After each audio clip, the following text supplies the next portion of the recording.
இச்செய்தியை வழங்குபவர் Aalayam associates private limited property developers. Aalayam associates private limited, number 52, third floor 3B, Ram Darbar, sterling road, Nungambakkam, Chennai 6,34,000.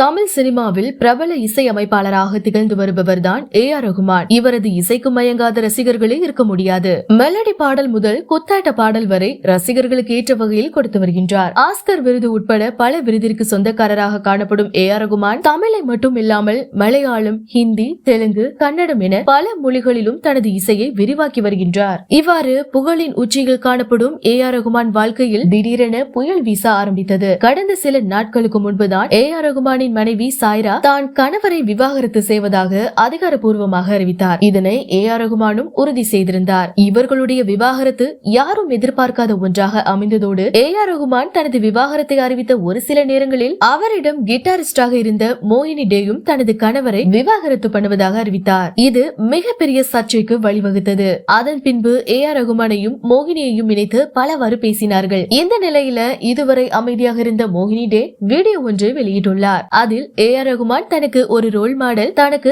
அவர் தந்தை மாதிரி, தன்னுடைய வயதில் அவருக்கு ஒரு மகளும் உள்ளார், அவரிடம் கிட்டத்தட்ட 8 வருடமாக பணியாற்றி வருகிறேன், எங்களுக்குள் பரஸ்பர மரியாதை உள்ளது, விவாகரத்து என்பது வழி தரக்கூடிய விஷயம், எனவே தனி உரிமை மதிக்க வேண்டும் என்று குறிப்பிட்டுள்ளார். மேலும் குறித்த வீடியோவில் தன்னையும் ஏ.ஆர். ரகுமானையும் இணைத்து பேசுவதை நம்ப முடியவில்லை. மக்களின் மனநிலையை பார்த்தால் வருத்தமாக உள்ளது. அவர் தனக்கு அப்பா மாதிரி என தெரிவித்துள்ளார். தற்போது இந்த வீடியோவானது இணையத்தில் வைரலாகி வருகிறது.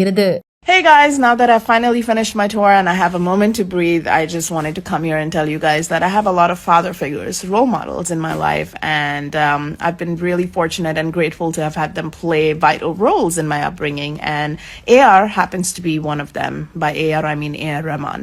I respect him a lot. He's just like my father. He's actually a little bit younger than my dad, and his daughter is exactly my age, I think, and we have a lot of respect and love for each other, and I worked with him in his band as his bassist for 8.5 years until 5 years ago I moved to the US and I associated myself with other pop artists in the US, and I have my own band as well and own music that I tour with.